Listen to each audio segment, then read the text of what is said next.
오늘 말씀은 에베소서 2장 11절로부터 22절까지의 말씀입니다. 에베소서 2장 11절로부터 22절까지의 말씀. 자, 그냥 읽지 마시고요. 이 말씀은 교회에 관한 말씀입니다. 그래서 교회는 이런 것이구나 하는 것을 생각하시면서 읽으시면 좋겠습니다. 제가 먼저 읽습니다. 그러므로 여러분은 지난날에 육신으로는 이방 사람이었다는 사실을 명심하십시오. 손으로 육체에 행한 할례를 받은 사람이라고 뽐내는 이른바 할례자들에게 여러분은 무할례자들이라고 불리며 따돌림을 당했습니다. 그때 여러분은 그리스도와 상관이 없었고 이스라엘 공동체에서 제외되어서 약속의 언약과 무관한 외인으로서 세상에서 아무 소망이 없이 하나님도 없이 살았습니다. 여러분이 전에는 하나님에게서 멀리 떨어져 있었는데 이제는 그리스도 예수 안에서 그분의 피로 하나님께 가까워졌습니다. 그리스도는 우리의 평화이십니다. 그리스도께서는 유대 사람과 이방 사람이 양쪽으로 갈라져 있는 것을 하나로 만드신 분이십니다. 그분은 유대 사람과 이방 사람 사이를 가르는 담을 자기 몸으로 허무셔서 원수된 것을 없애시고 여러 가지 조문으로 된 계명의 율법을 폐하셨습니다. 그분은 이 둘을 자기 안에서 하나의 새 사람으로 만들어서 평화를 이루시고 원수된 것을 십자가로 소멸하시고 이 둘을 한 몸으로 만드셔서 하나님과 화해시키셨습니다. 그분은 오셔서 멀리 떨어져 있는 여러분에게 평화를 전하셨으며 가까이 있는 사람들에게도 평화를 전하셨습니다. 이방 사람과 유대 사람 양쪽 모두 그리스도를 통하여 한 성령 안에서 아버지께 나아가게 되었습니다. 그러므로 이제부터 여러분은 외국 사람이나 나그네가 아니요 성도들과 함께 시민이며 하나님의 가족입니다. 여러분은 사도들과 예언자들이 놓은 기초 위에 세워진 건물이며 그리스도 예수가 그 모퉁이 돌이 되십니다. 그리스도 안에서 건물 전체가 서로 연결되어서 주님 안에서 자라서 성전이 됩니다. 그리스도 안에서 여러분도 함께 세워져서 하나님이 성령으로 거하실 처소가 됩니다. 아멘. 우리 5분 이상에게 축복해 주세요. 하늘 복 받으세요. 보고 싶었습니다. 사랑합니다. 하늘 복 받으세요. 하늘 복 받으세요. 네, 여러분 시장들 하시죠?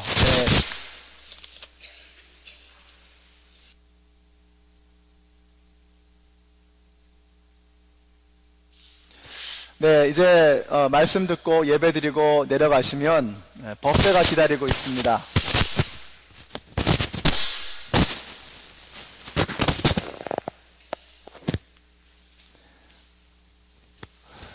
네, 세 가지인데요. 장터국수, 떡볶이, 김밥 세 가지를 마음껏 드실 수 있고 또 필요한 반찬들은 또 구입도 하실 수 있다고 합니다. 그래서 여러분 조금만 참으시고 말씀에 집중하시고 또 오늘 이 말씀을 통해서 도대체 이런 일들은 왜 하는 건가? 우리 선교 바자회, 음식 바자회 하는데 이런 일은 왜 하는 건가? 또 교회는 왜 존재하는가? 이런 것들을 좀 함께 진지하게 생각해보는 이런 시간을 가지려고 합니다. 자, 그래서 오늘 말씀을 예수님이 오시면 생겨나는 일이라는 제목으로 정했습니다. 예수님이 오시면 생겨나는 것은 바로 교회입니다. 그래서 오늘 말씀은 교회에 관한 말씀이죠. 지난주의 말씀은 개인의 구원에 관한 말씀이었습니다. 죄와 허물로 죽을 수밖에 없었던 우리들이 하나님의 은혜로 구원을 선물로 받게 되었다라는 말씀이었습니다. 그래서 지난주의 말씀의 핵심이 에베소서 2장 8절의 말씀입니다. 여러분은 믿음을 통하여 은혜로 구원을 얻었습니다. 이것은 여러분에게서 난 것이 아니요 하나님의 선물입니다. 여러분 지난 주 중에 정말 놀라운 역사가 있었습니다. 잠시 우리 교회를 몇 달간 방문하셨던 우리 홍순옥 자매님 그리고 동생이신 조순희 자매님께서 예수님을 영접하셨습니다. 그리고 세례를 받으셨어요. 몇 주 전에 예수 영접 모임이 있었는데 그 자리에서 예수님을 영접을 못 하셨어요. 제가 너무 마음이 안타까워서 또 언제 다시 오시냐고 여쭤봤더니 언제 오실지 모르신다는 거예요. 그래서 가시기 전에 예수님을 좀 꼭 영접하시면 좋겠다. 연세도 높으신데. 그래서 오늘 새벽에 떠나셨어요. 그래서 이번 주 중에 꼭 한번 뵈야 될 것 같아서 교회로 오시라고 해서 이렇게 말씀을 다시 한번 전했습니다. 근데 혼자 안 오시고 동생이신 조순이 자매님까지 이렇게 같이 오신 거예요. 두 분이 바로 이 말씀 가지고, 에베소 2장 8절의 말씀을 가지고 구원은 내가 뭘 잘해서 얻는 것이 아니라 하나님께서 은혜로, 공짜로, 선물로 거저 주시는 것이구나 하는 것을 받아들이시고 예수님을 영접하시고 바로 그 자리에서 세례식을 했습니다. 그리고 오늘 새벽에 이제 가셨죠. 여러분은 모르고 지나가셨을 한 주이지만 정말 천국에서는 이번 주에 난리가 났을 겁니다. 한 영혼이 주님의 품에 오는 이 놀라운 역사, 교회에 있었습니다. 얼마나 한 주간이 저한테는 참 힘이 되고 감사하고 기뻤는지 모르겠습니다. 우리가 예수님을 믿고 구원을 받고 영원한 생명을 얻습니다. 근데 여기서 끝나면 안 됩니다. 여기서 끝나니까 교회가 욕을 먹는다 말씀을 드렸죠. 하나님께서 우리를 부르실 때는 나 하나 구원받고 끝내라고 부르신 것이 아니었습니다. 그래서 바로 그 다음 절에서 이렇게 말씀하죠. 우리 한번 같이 한번 읽어보실까요? 시작. 우리는 하나님의 작품입니다. 선한 일을 하게 하시려고 하나님께서 그리스도 예수 안에서 우리를 만드셨습니다. 하나님께서는 이렇게 미리 준비하신 것은 우리가 선한 일을 하며 살아가게 하시려는 것입니다. 아멘. 이제는 우리가 하나님의 작품, 포이에마, 하나님의 마스터피스, 걸작품이라고 하는 것을 이제 깨닫게 되었습니다. 근데 이것을 알고 이제는 작품답게, 위대한 걸작품, 예술작품답게 위대한 인생을 살아가야 되는데 그 위대한 인생이 무엇이냐? 바로 선한 일을 하는 것이다 라는 말씀을 드렸어요. 가장 선한 일이 무엇입니까? 가장 영원한 가치를 위해서 살아가는 것, 그것이 바로 가장 선한 일입니다.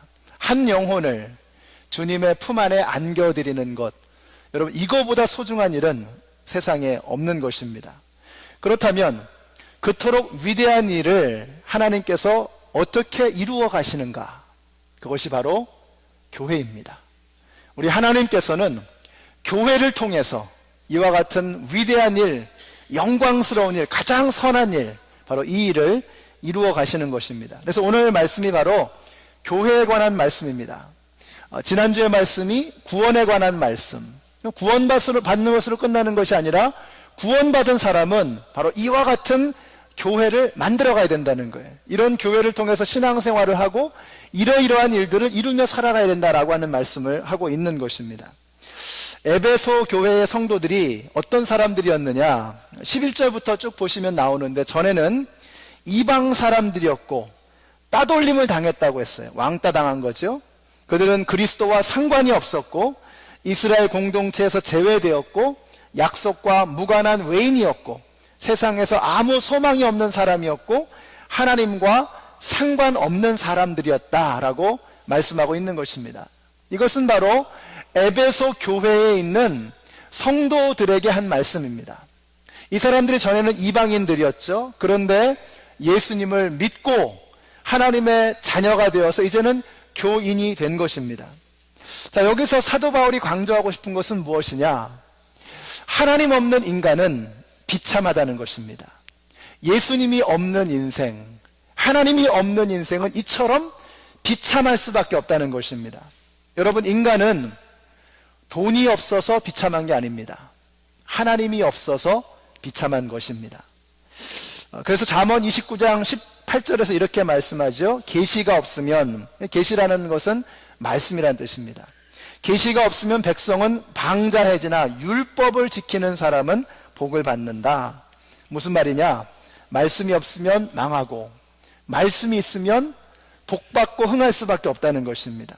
우리의 인생도 그렇고 우리의 모든 모임도 마찬가지입니다. 그 가운데 하나님이 계시면, 예수님이 계시면, 말씀이 있으면 그 모임은, 그 인생은 잘 될 수밖에 없는 거예요. 그러나 말씀이 없고 예수 그리스도가 없고 하나님을 중심에 모셔드리지 않으면 처음에는 잘 되는 것처럼 보이지만 결국은 아무 소용이 없는 것입니다. 결국은 망하고 마는 거예요. 우리 목장 모임도 마찬가지입니다. 전도회도 마찬가지예요. 그 안에 예수님이 계시고 그 안에 하나님을 중심에 모셔드리고 말씀으로 은혜를 나누는 곳이라면 결국은 잘 되게 되어 있습니다. 그러나 말씀을 배제하고 그냥 처음에 잠깐 즐겁게 재미있게 모여서 노닥거리면서 즐거운 시간을 보낼 수 있을지는 모르지만 그것이 우리에게 생명을 줄 수 없다는 것을 알기에 그 모임은 오래 갈 수가 없는 거예요. 처음이 중요하죠. 우리가 목장 모임 이제 막 시작하고 있습니다. 이 목장을 통해서 우리가 정말 이 모임을 통해서 생명을 나누어주는 구원의 역사를 이루어 가려면 우리가 어떻게 해야 되겠습니까? 그 안에서 예수 그리스도 하나님의 말씀을 함께 나누는 그런 은혜의 자리가 있어야 하는 것입니다. 다윗도 고백을 합니다. 주의 말씀은 내 발의 등이요 내 길의 빛이니이다. 우리의 이 복잡한 인생, 이 어두운 인생을 밝히며 걸어 나아갈 수 있는 비결이 무엇이냐? 하나님의 말씀이라는 거예요. 주의 말씀은 내 발의 등이요 내 길의 빛이니이다. 우리의 걸어가는 그 앞걸음을 밝혀주는 것은 오직 하나님의 말씀밖에 없다는 거예요. 여러분, 세상이 오늘날 얼마나 혼탁합니까? 전에는 어떤 해야 되는 공부가 있었어요. 근데 요즘에는요, 도대체 이게 이 지식이라고 하는 것이 도대체 의미가 없어진 거예요. 가치관, 기준, 이런 것들이 아무런 의미가 없어진 거예요. 여러분, 푸꼬라고 하는 사람이 쓴 장미의 이름이라고 하는 그런 책이 있습니다. 그 책에 결국 핵심 내용이 뭐냐? 중심이 깨어져 버렸다는 거예요. 핵심이 사라져 버렸다는 거예요. 가치관이 이제는 더 이상 중요하지 않다는 거예요. 그래서 전에는 어떤 기본적인 가치관이 있었습니다.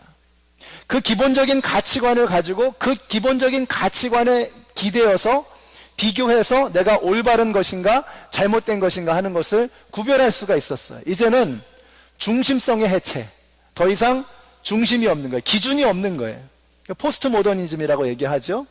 그래서 아주 쉽게 표현하면 뭐예요? 네가 원하는 대로 하라는 거예요.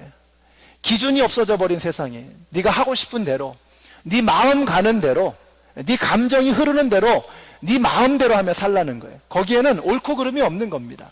내가 원하는 것, 내가 바라는 것이 옳은 거예요. 세상은 지금 그렇게 흘러가고 있습니다. 기준이 없는 거예요.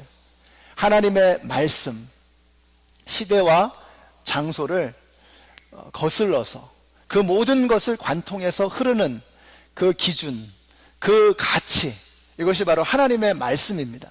그래서 그 기준이 세워질 때 우리의 가정이 든든해지고, 그 기준이 세워질 때 우리의 인생이 탄탄해지고, 그 기준이 분명해질 때, 하나님의 말씀이 살아있을 때 교회는 든든하게 서는 것입니다. 그래서 예수님께서 우리 안에 들어오실 때 이런 역사가 나타나게 되는 거예요. 그렇기 때문에 여러분 생각해 보세요. 그 말씀을 받은 이스라엘 백성들이 얼마나 그것을 자랑스럽게 여겼을까요? 세상에 어느 누구도 없는 그 말씀, 그 율법이 우리에게는 있단 말이죠. 그래서 이스라엘 사람들은 자신들이 하나님의 말씀을 받은 민족이라고 하는 것을 자랑스럽게 여겼습니다. 그러나 저들이 잊어버린 것이 있었습니다. 하나님께서 그 말씀을, 그 율법을 왜 줬냐 하는 거예요. 이걸 잊어버린 거예요.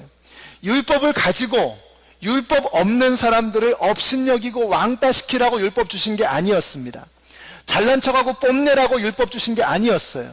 말씀을 가지고 그들을 섬기고, 말씀을 가지고 이 어두운 세상을 밝히려고 그들에게 율법과 말씀을 주었던 것입니다. 출애굽기 19장에 보면 아주 중요한 말씀이 나옵니다. 우리 같이 한번 읽어보실까요? 시작. 세계가 다 내게 속하였나니, 시작.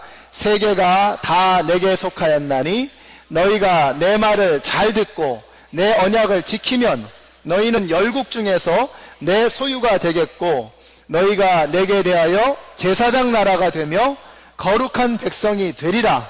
너는 이 말을 이스라엘 자손에게 고할지니라. 아멘이십니까? 여러분, 이 말씀은 우리가 잘 아는 십계명 아시죠? 십계명. 예수님 안 믿는 분들도 십계명 얘기는 들어보셨죠? 십계라는 영화도 보셨을 거예요. 십계명이 바로 그 다음 장 출애굽기 20장에 나옵니다. 그 십계명과 함께 하나님을 믿는 하나님의 백성들은 이렇게 살아야 한다라고 하는 율법을 주시는 거예요. 그 율법을 주시기 바로 직전에 뭐라고 말씀하시느냐? 내가 너희를 제사장 나라로 삼겠다. 하나님께서 이제 이루어 가시고자 하는 민족, 하나님께서 세워 가시고자 하는 그 나라는 어떤 나라인가? 왜 이스라엘 백성들을 하나님이 선택하셨는가? 왜 이 율법의 말씀을 주시는가? 내가 너희를 제사장의 나라로 만들겠다는 거예요. 그럼 여러분, 제사장은 무엇입니까? 제사장은 섬기는 사람들입니다. 하나님을 섬기고 백성들을 하나님에게로 인도하는 사람들, 이것이 바로 제사장들입니다. 하나님께서 이스라엘 백성들에게 말씀을 주신 것은 제사장 나라가 되게 하시기 위함이었습니다. 그들로 하여금 하나님의 말씀을 알고 그 말씀을 하나님 모르는 사람들에게 전하라고 그들에게 율법을 주셨던 것입니다. 하나님께서 우리에게 무언가를 주셨을 때는요, 그거 가지고 군림하고 그거 휘두르면서 다른 사람들 왕따시키라고 주신 게 아니에요. 다른 사람들 위에 군림하라고 주신 게 아니에요. 여러분에게 물질을 주셨습니까? 여러분에게 지식을 주셨습니까? 여러분에게 능력을 주셨어요? 그렇다면 그거 가지고 여러분 하나 잘 먹고 잘 살라고 주신 게 아니라는 거예요. 하나님께서 우리에게 무언가를 주셨을 때에는요, 바로 그것을 통해서 하나님을 섬기라고 우리에게 주신 것입니다. 이스라엘 백성들에게 왜 율법을 주셨는가? 그 율법을 통해서 하나님을 섬기라고 주셨던 것입니다. 또 이스라엘 백성들이 그 율법을 가지고 믿지 않는 이방 사람들을 섬기라고 주셨던 것입니다. 예수님이 없을 때 분열과 소외와 경쟁과 비방과 미움과 다툼만이 가득하고, 그래서 결국 예수님 없으면 망하고 마는 것입니다. 그러나 예수님이 공동체 안에 들어오시면, 우리의 인생 가운데 들어오시면 어떤 역사가 나타나느냐? 우리 13절의 말씀 같이 한번 읽습니다. 시작. 여러분이 전에는 하나님에게서 멀리 떨어져 있었는데 이제는 그리스도 예수 안에서 그분의 피로 하나님께 가까워졌습니다. 이게 아주 중요한 말씀이 나오죠. 전에는 이랬는데 이제는 이렇다는 거예요. 전에는 하나님에게 멀었는데 이제는 가까워졌다는 거예요. 전에는 인생이 비참했는데 이제는 새로워졌다는 거예요. 여러분, 차이가 무엇입니까? 예수님이 계시느냐 안 계시느냐, 바로 이 차이라는 거예요. 여러분, 예수님이 없는 인생은 비참해지고 예수님이 함께 하시면 그 인생은 새로워지게 되는 것입니다. 예수님이 계시기 전에 유대인들은 이방인들과 마치 물과 기름과 같은 그런 관계였습니다. 서로 멸시하고 미워했습니다. 유대인과 이방인들 사이에는요, 높은 담벼락이 있었어요. 예루살렘의 성전의 제일 가운데에는요, 성소가 있었습니다. 지성소와 성소가 있는 거죠. 그 성소 바깥에 제사장의 뜰이 있었어요. 제사장의 뜰. 그 제사장의 뜰 바깥에는 이스라엘 남자들의 뜰이 있고 그 바깥에는 이스라엘 여자들의 뜰이 있었습니다. 여기까지가 이제 성전의 핵심 중요한 부분이에요. 자, 그런데 거기서 계단을 몇 개를 더 내려오면, 더 낮은 곳에 있다는 말이죠. 몇 개를 내려오면 거기에 이방인의 뜰이 있는 거예요. 그 이방인의 뜰과 성전의 중심 사이에 높은 담벼락이 있었다는 거예요. 근데 그 담벼락을 넘어가는 이방인은요, 그 자리에서 그 사람을 죽일 수 있었어요. 무슨 말입니까? 죽어도 그 담은 넘어갈 수 없다는 거예요. 다시 말하면 뭐예요? 이방인과 유대인들은 죽어도 하나가 될 수 없다는 거예요. 이것이 바로 유대인들이 가지고 있었던 생각이었던 것입니다. 자, 그런데 예수님이 어떻게 하셨습니까? 우리 같이 한번 읽습니다. 우리 14절의 말씀 시작. 그리스도는 우리의 평화이십니다. 그리스도께서는 유대 사람과 이방 사람이 양쪽으로 갈라져 있는 것을 하나로 만드신 분이십니다. 그분은 유대 사람과 이방 사람 사이를 가르는 담을 자기 몸으로 허무셔서 원수된 것을 없애시고라고 했어요. 예수님은 당신의 온몸을 던져서 그 막힌 담을 허물어 내셨다는 것입니다. 그래서 원수지간이던 관계를 화평의 관계로, 평화의 관계로 만드셨다는 것입니다. 그래서 예수 그리스도는 우리의 평화라고 바울은 고백하고 있는 것입니다. 사랑하는 성도 여러분, 예수님이 우리 안에 오시면 막힌 담은 무너지는 것입니다. 예수님께서 우리 안에 오시면 그 높던 담이 무너지고 우리 가운데 평화가 임하게 되는 것입니다. 우리 안에 있는 모든 담벼락들이 예수님이 오시면 무너져야 되는 거예요. 가진 사람과 없는 사람, 또 배운 사람, 못 배운 사람, 또 능력 있는 사람, 무능한 사람, 어떤 것도 구별과 차별이 되어서는 안 되는 것입니다. 왜냐하면 예수님이 왜 죽으셨어요? 그 막힌 담을 무너뜨리기 위해서 십자가에서 죽으셨다는 거예요. 이것이 사도 바울이 교회를 바라보면서 하는 말씀인 것입니다. 여러분, 분열이라고 하는 것은, 그 분열이라고 하는 담벼락 뒤에는 반드시 사탄 마귀의 권세가 숨어 있는 것입니다. 그러나 우리 예수님은 자기의 몸으로 이 담벼락을 허물어뜨리신 것입니다. 하나님께서는 세상이 하나 되는 일을 위해서 교회를 부르셨습니다. 왜 하나님께서 교회를 부르셨나? 교회를 통해서 무엇을 하고자 함인가? 하나님께서는 이 교회를 통해서 이 땅 가운데 만연해 있는 그 모든 담벼락들을 다 무너뜨리기를 원하시는 거예요. 유대인과 이방인들, 가진 자와 못 가진 자, 이 모든 사람들, 자유자나 종이나 남자나 여자나 그 모든 것들을 다 철폐하고 그 가운데 있는 모든 차별과 불의를 다 무너뜨리고 그 안에서 평화를 이루기 위해서 예수님께서 십자가에 달려 죽으셨다는 것입니다. 교회는 그러한 하나됨의 역사를 위해서 부름받은 주님의 몸인 것입니다. 주 4세기 로마의 텔레마쿠스라고 하는 수도사가 있었습니다. 그는 속세를 버리고 이제 사막에 들어가서 은둔 생활을 하면서 하나님과 교제하기를 원했습니다. 그러던 어느 날 이 수도사가 기도하는 중에 하나님의 또렷한 음성을 들었습니다. 로마로 가라는 것입니다. 그는 로마의 화려한 도시 생활을 버리고 하나님만 바라보며 살려고 이제 사막으로 왔는데 다시 돌아가라는 것입니다. 그때 이미 로마는 기독교 국가가 되어 있었습니다. 그렇지만 주말만 되면 포로로 잡혀온 검투사들을 원형 경기장에 내몰고 서로 죽을 때까지 싸움을 하게 하는 그런 검투 경기를 계속하고 있었습니다. 사람들은 사람이 죽어가는 이 모습을 보면서 열광을 하며 즐기는 것입니다. 그날도 8만 명이 넘는 사람들이 모여서 피로 얼룩진 이 광경을 보면서 열광을 하는 것입니다.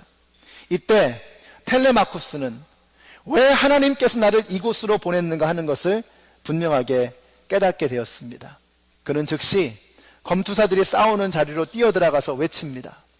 예수의 이름으로 명하노니 이 싸움은 중단될지어다.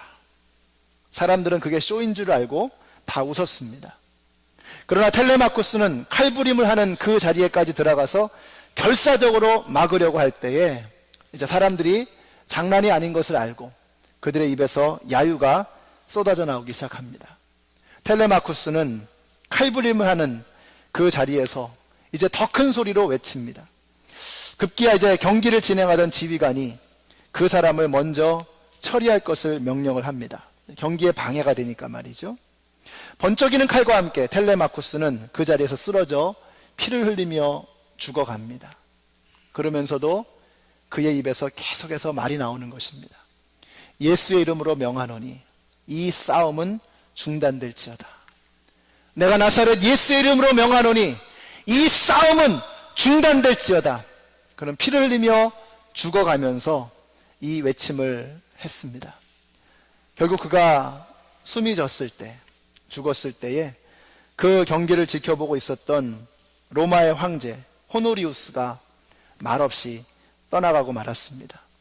그 황제의 뒤를 이어서 한 명씩 두 명씩 그 콜로세움 원형 경기장을 다 떠나갔습니다. 경기가 너무 이제 숙연해진 거예요. 마침내 마지막에 싸움을 하던 두 검투사가 고개를 푹 숙인 채 경기장을 떠나갔습니다. 그의 뒤를 이어서 한 명씩 한 명씩 다 이제 떠나간 거죠. 그리고 나서 이제 아무도 없는 그 자리가 남아져 있었을 뿐이었습니다.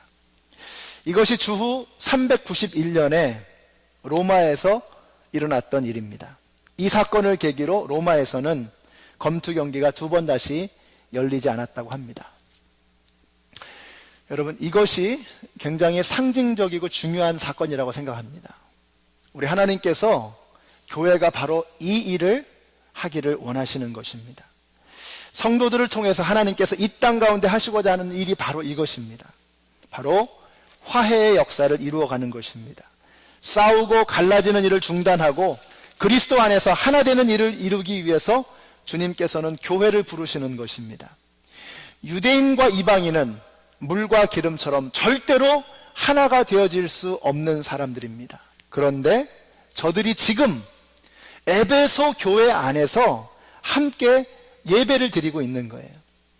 십자가에서 죽으시고 막힌 담을 허물어내신 예수님께서 저들과 함께 계시기 때문이었습니다. 많은 성도들이 안 된다고 합니다. 사랑하고 싶어도, 용서하고 싶어도, 하나가 되고 싶어도 안 된다는 거예요. 목사님이 구름 위에 떠 있어서 사정을 몰라서 그렇지, 형편을 몰라서 그렇지, 목사님은 그냥 교회 안에만 계시니까 저 사람을 몰라서 그렇지, 저 사람은 절대로 안 됩니다. 저 사람하고는 절대로 하나가 될 수 없습니다. 안 된다는 거예요. 안 된다는 거예요. 맞는 말이죠, 여러분. 안 되는 게 당연한 거 아닙니까? 생각해 보세요. 안 되는 게 당연한 거잖아요. 안 되니까 예수님이 십자가에서 죽으신 거 아닙니까? 아니, 되는 일이라면 예수님께서 말씀하셨겠죠? 노력해라. 좀 더 열심히 해봐. 하면 될 거야. 라고 말씀하고 끝났겠죠. 근데 예수님이 왜 십자가에 죽으셨습니까? 안 되니까. 우리의 힘으로 안 되니까 예수님이 죽으신 거 아닙니까? 사랑하는 성도 여러분, 우리가 정말 주님이 이 가운데 들어오시면 나타나는 역사가 무엇인가? 용서하기 시작하는 것입니다. 서로 사랑하기 시작하는 거예요. 하나가 되기 시작하는 것입니다. 모든 차별과 모든 불의한 것들을 다 무너뜨리고 하나가 되어지기 시작하는 것입니다. 안 될 수밖에 없는 거예요, 여러분. 그러므로 이제부터 여러분, 노력하지 마세요. 애쓰지 마세요. 땀 흘리지 마세요. 그러니까 뭐라 그래요? 목사님, 할 만큼 제가 해봤습니다. 할 수 있는 거 다 해봤습니다. 그런 얘기가 나오는 거죠. 노력하지 마세요. 애쓰지 마세요. 그렇게 해도 되는 일이 아닙니다. 어떻게 해야 될까요? 죽어야죠. 죽어야죠. 왜 안 돼요? 죽지 않으니까 안 되는 거예요. 죽지 않으니까. 우리 예수님께서는 우리에게, 제자들에게 말씀하셨어요. 너희가 나를 따르려거든 자기 십자가를 지고 자기를 부인하고 자기 십자가를 지고 그리고 나서 나를 따르라고 말씀하셨어요. 죽으라는 말입니다. 죽으라는 말. 제자들에게 말씀하셨어요. 죽어야 된다는 거예요. 노력하는 게 아니라, 네가 네 능력으로 해보는 게 아니라 죽으라는 거예요. 죽으라는 거예요. 죽어야지만 된다는 거예요. 예수님이 죽으셨잖아요. 예수님이 죽으셔서 지금 에베소 교회 안에 이방인들과 유대 사람들이 한 자리에 앉아서 예배를 드리게 된 거 아니에요. 이게 가능이나 한 일입니까, 여러분? 그 담장만 넘어가면 죽인다고 했던 사람들인데 어떻게 유대인들과 이방인들이 한 자리에서 에베소 교회에서 예배를 드릴 수 있었을까요? 이유는 하나밖에 없어요. 누군가 죽은 거예요. 예수님이 죽으셨던 것입니다. 사랑하는 성도 여러분, 우리가 어떻게 하면 우리 연합장로교회가 주님 안에서 하나가 되고 서로 용서하고 정말 사랑하면서 진정으로 한 마음 한 뜻을 이룰 수 있을까요? 노력해서 되는 게 아니라, 내가 열심히 한다고 되는 게 아니라, 뭐 심리학을 배워가지고 되는 게 아니라, 관계를 해결하는 비법을 배워서 되는 게 아니라, 여러분, 방법은 하나밖에 없어요. 죽는 겁니다. 자기 십자가를 지고 예수님을 따르지 않으면 우리는 주님의 제자가 될 자격이 없는 거예요. 진정으로 우리가 주님의 몸된 교회를 이루기 위해서는 죽어야 합니다. 우리가 2016년 들어서 어떻게 올 한 해를 보낼 것인가, 한번 좀 스스로를 우리 바라보십시다. 아직까지 내 삶에 있어서 죽지 못한 부분이 무엇일까? 해결하지 못한 부분이 무엇인가? 그 부분을 십자가에 매달으셔야 돼요. 그래서 우리가 점점 예수님처럼 죽어가게 될 때 우리를 통해서 놀라운 역사가 일어나게 되는 것입니다. 텔레마쿠스라고 하는 이 수도사가 죽게 되므로 서로 칼을 가지고 죽을 때까지 싸우는 검투 경기가 멈췄습니다. 우리가 죽어야 합니다. 내가 죽으면 서로 총을 겨누고 칼을 겨누고 서로를 불편하게 하고 서로 갈등하고 다투는 이 모든 악한 마귀의 일들이 이 가운데서 무너지게 될 것을 여러분 믿으시기 바랍니다.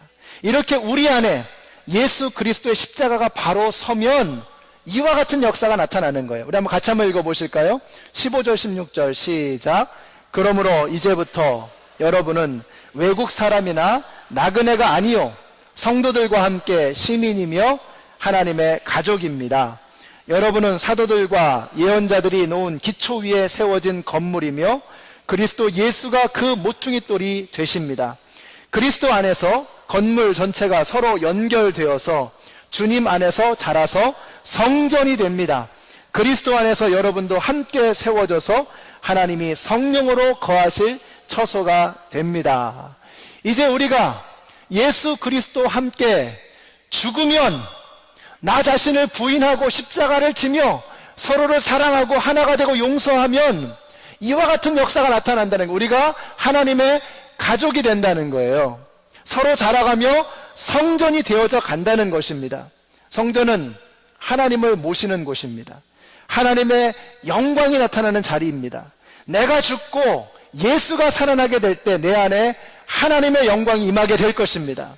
우리가 죽고 이 안에 예수 그리스도가 살아나게 되신다면 이 가운데 하나님의 영광이 드러나게 될 것을 믿으시기 바랍니다. 우리 가운데 하나님의 영광이 나타날 거예요. 그걸 봐야 되는 것입니다. 그걸 보면 멈출 수가 없는 거예요. 그 하나님의 영광을 보고 내 안에서 역사하신, 그래서 나에게 영원한 생명을 주신 그 예수님을 만난 사람들의 인생은 달라질 수밖에 없는 것입니다. 하나님께서는 이런 교회를 통해서 놀라운 일들을 이루시는 거예요. 여러분, 교회가 교회다움을 회복하면 복음은 이 세상 가운데 강물처럼 흘러가게 되는 것입니다. 여러분이 어떻게 구원을 받으셨어요? 여러분이 어떻게 예수님을 믿게 되셨고 어떻게 천국의 백성이 되었습니까? 결국 교회를 통해서 아닌가요? 결국 교회에서 전도했기 때문에 여러분이 교회 나오시는 거 아닙니까?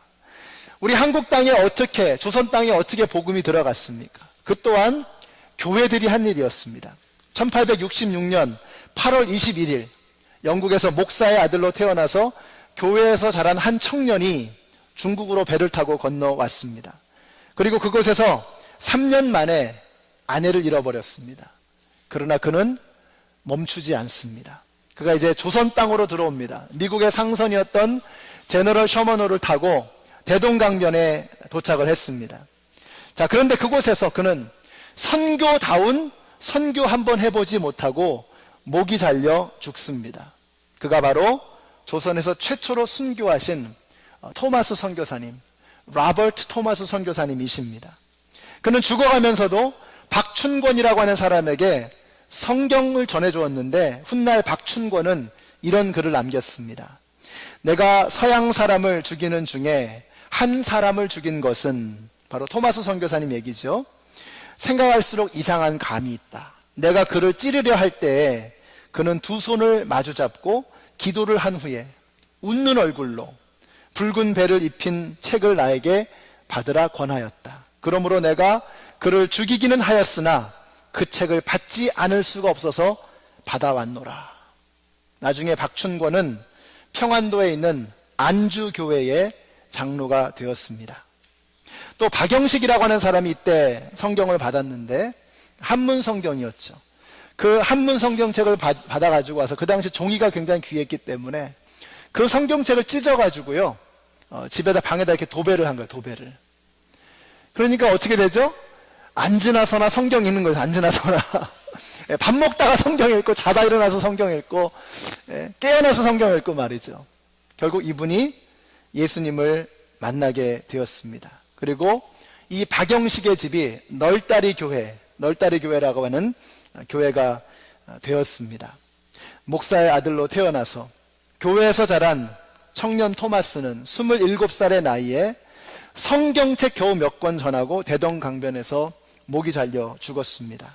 이것이 한국 교회의 시작이었습니다. 그 후에 본격적으로 조선 땅에 복음이 들어오는데 1884년 우리가 속해 있는 이 미국 장로교 PCUSA에서 언더우드 선교사님을 파송했습니다. 당시 그는 겨우 25살의 청년 의사였습니다. 나중에 연세대학교와 세브란스 병원 이런 것들 세우게 되지요.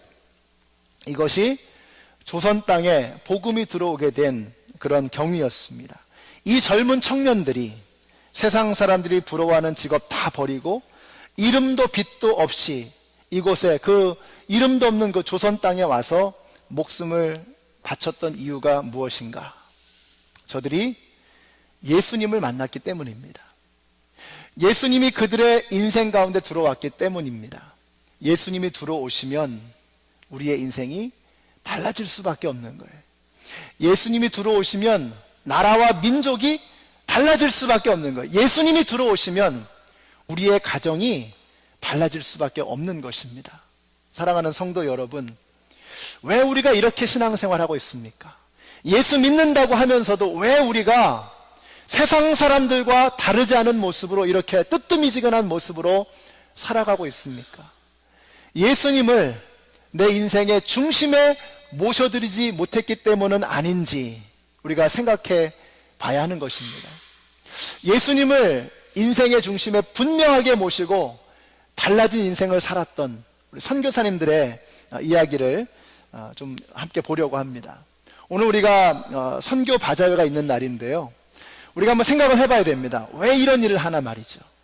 왜 이렇게 고생스럽게 일을 하나 말이죠. 이번 주 중에도 금요일날 50대 오시고 어제 또 40대 모여가지고요 열심히 음식을 준비한 거예요. 주중에 바쁜 시간 다 쪼개서 열심히 준비를 하고 말이죠. 여러분, 이분들이 왜 이런 일을 합니까? 우리 교회에서 왜 해마다 몇 번씩 음식 바자회, 선교 바자회 하면서 이런 일을 합니까? 올해도 우리가 노스캐롤라이나에 그리고 니카라과와 또 자마이카로 단기 선교를 가게 됩니다. 미국에서 여러분 일주일이 얼마나 소중합니까? 정말 일주일 휴가 내는 것이 얼마나 어려운 일인가 여러분 아시잖아요. 근데 그 휴가 다 반납하고 그 시간을 주님의 복음을 전하기 위해 선교지로 가는 거예요. 여러분, 왜 이런 일들이 일어나게 됩니까? 예수님께서 우리 가운데 들어오셨기 때문에. 여러분, 예수님께서 우리 가운데 들어오셨기 때문에. 선교는 단순한 명령이 아닙니다. 명령이 아니에요. 그것은 우리에게 주신 기쁨이고 특권이고 소원입니다. 내 안에 예수님이 들어오셔서 막 역사하니까 그 말씀을, 그 복음을, 그 생명을 전하지 않고는 견딜 수가 없는 거예요. 예수님이 우리의 가운데 들어오시면 놀라운 역사가 일어나게 되는 것입니다. 우리 오랜만에 우리 김유명 선교사님, 우리 파라과이 선교사님 이제 오셔서 아까 얼굴을 뵀는데 너무 밝으신 거예요. 우리 사모님도 그렇고 너무 밝은 모습인 거예요. 저기 보니까 지금 신혜자매님도 왔네요. 아이니도 이제 있을 텐데 막 궁금합니다. 지금 얼마나 컸을까. 너무 밝아요. 아름답습니다. 선교는 죽지 못해 하는 일이 아닌 것 같아요. 선교사님들 보시면 이거는 특권으로 여기시고 기쁨으로 여기시는 거예요. 예수님을 만나면 이런 역사가 나타나게 되는 것입니다. 우리 짐 엘리엇 선교사님에 관한 영상을 하나 보려고 합니다. 예수님을 만나서 놀라운 역사가 그를 통해서 한 부족에게, 한 민족에게 일어나는 바로 그 영상입니다. 우리 한번 영상을 잠시 보겠습니다.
defend yourself? Will you use your guns? Son, we can't shoot the Wadani. They're not ready for heaven. We are. Promise me one thing. Just one. One thing. Sound like your mother. If you get in a jam, a real jam, then promise me you'll say these words to them. What words? The Ravadani words. They mean, I am your friend. Your sincere friend. Bua Bia Unumbwa. Bua. Bia. Unumbwa. Numbwa. Bua Bia Numbwa. Right? Yeah. Bua Bia. Numbwa. Bua Bia Numbwa.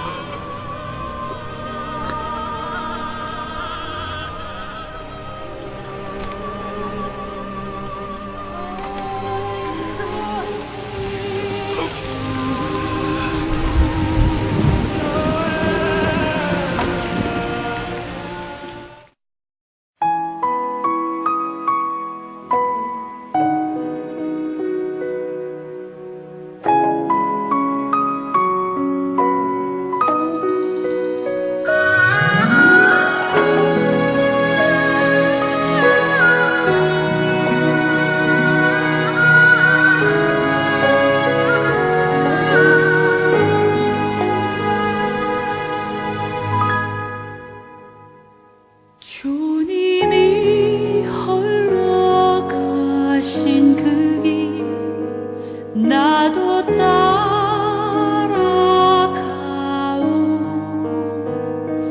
모든 물과 피를 흘리신 그 길을 나도 가오 험한 산도 나는 괜찮소 바다 끝이라도 나는 괜찮소 죽어가는 저들을 위해 나를 버리길 바라오 아버지 나를 보내주오 나는 달려가겠소 목숨도 아끼지 않겠소 나를 보내주오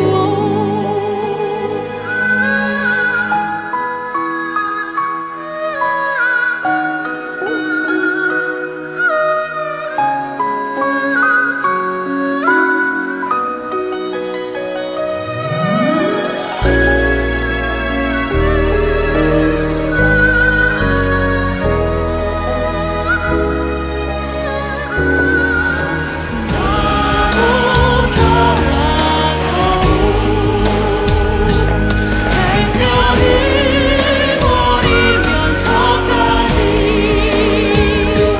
나를 사랑한 당신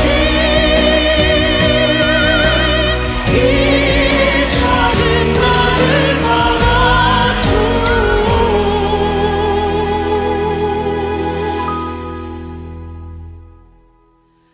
나도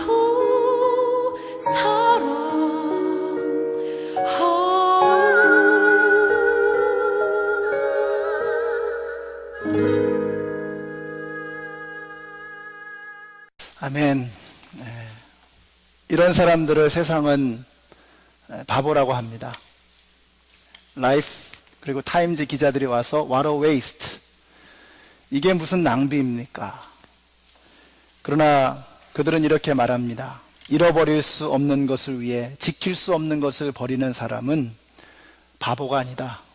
어리석은 사람이 아니다. 여러분, 누가 바보인지는 끝까지 가봐야 아는 것입니다. 우리의 시야가 기껏해야 이 세상이기 때문에 이 세상에서 좋다는 일에만 목숨을 우리는 걸며 살아갑니다. 그러나 우리의 시야가 조금만 넓어지면, 그래서 영원한 생명의 세계, 하나님의 나라를 볼 수만 있다면 우리가 지금처럼 살지는 않을 것입니다. 우리 연합장로교회가 이 생명을 전하는 그런 교회가 되었으면 좋겠습니다. 오늘 밑에서 선교 바자회 하는 것은요, 또 우리가 이제 올해 우리가 하게 될 단기 선교의 신호탄 같은 것입니다. 제가 칼럼에도 적었습니다만 이것은 축제입니다. 축제. 하나님께서 우리에게 주시는 이 사명, 예수님이 오시면, 예수님이 우리 가운데 계시면 일어날 수밖에 없는 이 현상, 가만히 있을 수 없는 이 놀라우신 은혜, 이것을 마음껏 누리시고 그 은혜를 땅끝까지 증거하시는 우리 모두가 되시기를 예수님의 이름으로 축원합니다. 기도하겠습니다. 말도 안 되는 이 일을 위해서, 그러나 그들에게 주신 그 하나님의 은혜가 너무도 크고 놀라워서 편안한 자리에, 안락한 자리에 있을 수 없었던 토마스 선교사님, 언더우드 선교사님, 아펜젤러 선교사님, 허드슨 테일러 선교사님, 짐 엘리엇 선교사님, 그들은 잃어버릴 수 없는 것을 위해서 지킬 수 없는 그것들을 아낌없이 버렸던 진정으로 지혜로운 현명한 사람들이었다는 것을 저희들이 믿음의 눈으로 바라봅니다. 결국 없어져 버릴 이 세상에 그 안개처럼 사라져 버릴 것들을 위해서 죽기 살기로 살아가는 우리의 어리석음을 주님 용서하여 주시옵소서. 우리 연합장로교회가 예수님이 중심에 계시는 교회가 되어져서 이 복음의 열정을 가지고 땅끝까지, 그리고 우리 주위에 있는 아직까지 예수님 알지 못하고 신음하고 고통당하고 있는 그들에게 이 영원한 생명을 증거하기 위해서 때를 얻든지 못 얻든지 힘쓰는 우리 교회 되게 하여 주시옵소서. 예수님의 이름으로 기도드렸습니다. 아멘. 우리 함께 일어나셔서 찬양하겠습니다.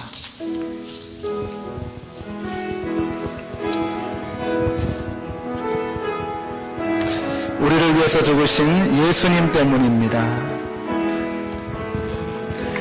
나와 내 왕 내 주께서 외고 초라는 나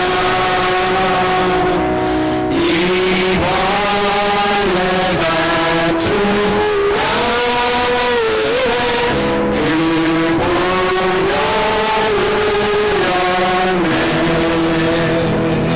십자가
십자가 내가 처음 볼 때에 나의 마음의 큰 고통 사라져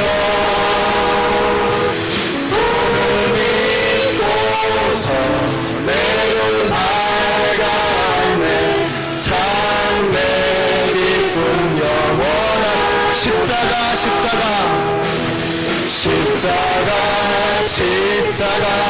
내가 처음 볼 때에 나의 마음의 큰 고통 사라져